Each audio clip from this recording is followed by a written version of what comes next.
What is up, guys? Welcome back to the channel.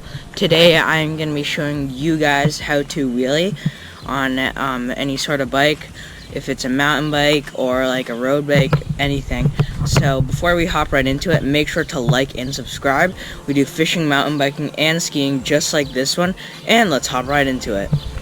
GoPro, stop recording. Okay, let's talk about prepping your bike for a wheelie. And what I like to do for prepping wheelies, but I don't always do this, but if you pump up your tires a little more so they're a little stiffer, it'll make it easier to pop a wheelie.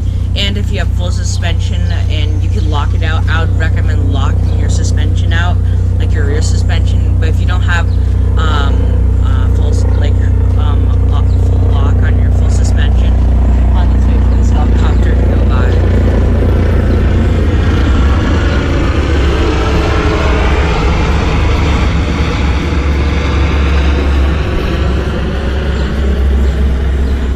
Okay, like I was saying, if you don't have full lock on your full suspension bike, or if you don't have half lock, but if you do have half lock, I would recommend half lock.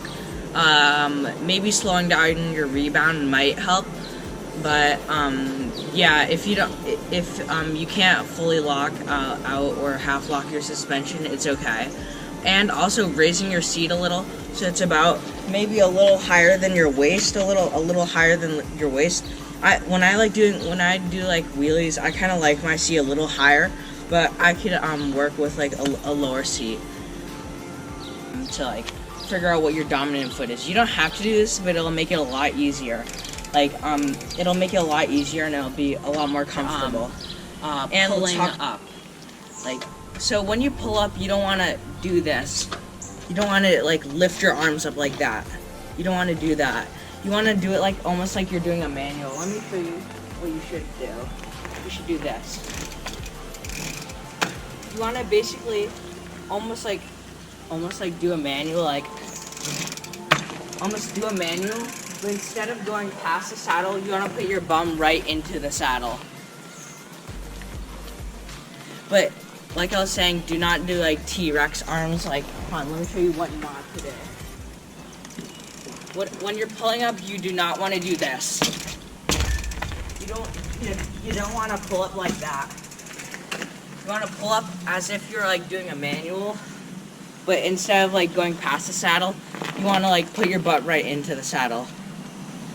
GoPros. Okay, let's talk about the pedaling thing. This is the easier step. It's just where you use your dominant foot to start off. Like, hold on, let me show you. You use your dominant foot to start off the wheelie. Like, you combine the third step, or third step I was telling you about, the one where you pull up, and then you put your butt right into the saddle, and then you crank really hard with your dominant foot. Once you learn how to do those two steps I was just saying, the pedaling and pulling, once you combine those, you basically already know how to wheelie. But there's just two things left. I should have said this at the beginning, but modulating your brake is so important when you're wheeling. So you can so if you're like falling back too much, you could just press that back brake and it'll instantly end your wheelie.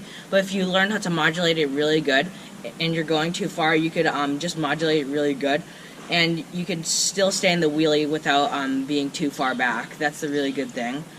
So modulating is really important. And the other thing I want to say is looking at your front wheel. When you're doing a wheelie, looking at your front wheel, like, it kind of like puts your weight forward, and that ends your wheelie. So try not to look at the front wheel, like kind of look ahead, like a little above the front wheel. That's what I do.